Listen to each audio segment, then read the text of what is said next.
Today I'm going to be showing how to fix the leaking Nikki carburetor on a Briggs & Stratton engine. This is just for if you got the Nikki carburetor.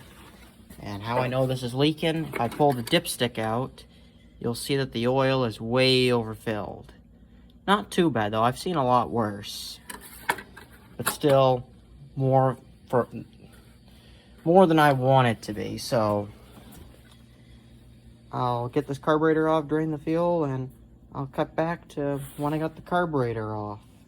So when you get your carburetor apart, what fails in these is right there. There's a little O-ring in this channel, and what'll happen is it'll mushroom out over time, and then it won't create a good seal anymore.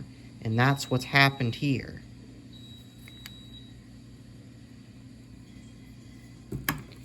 You see, there really isn't much left to that O-ring gasket. Just compare it with a new one, for instance. Now, I got a kit from my local lawnmower shop. It's got the gasket that I need and the bowl gasket. I'm not going to change the bowl gasket, but in case you're doing this repair yourself, there's the rotary number if you need it. Now, I'm going to take the gasket and I'm going to put it on the plastic piece.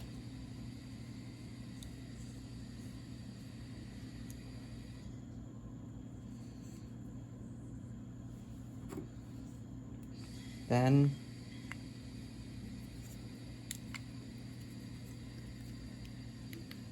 meet the two halves together, and I can go throw this on the machine now.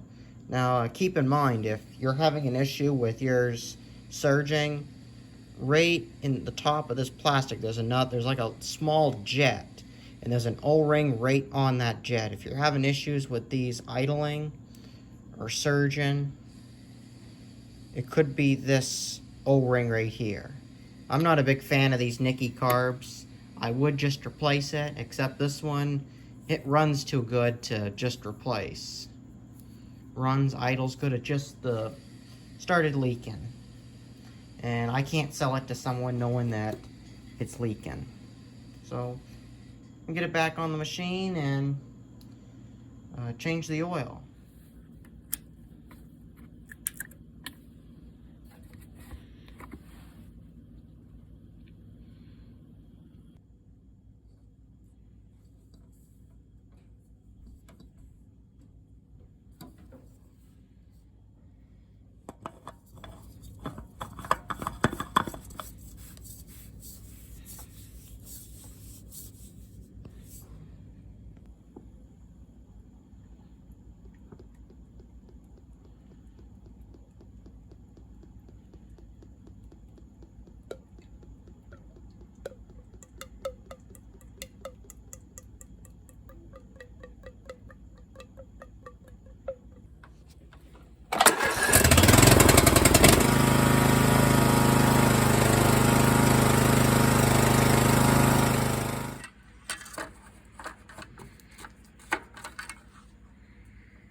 Hard for you to tell, but it's full.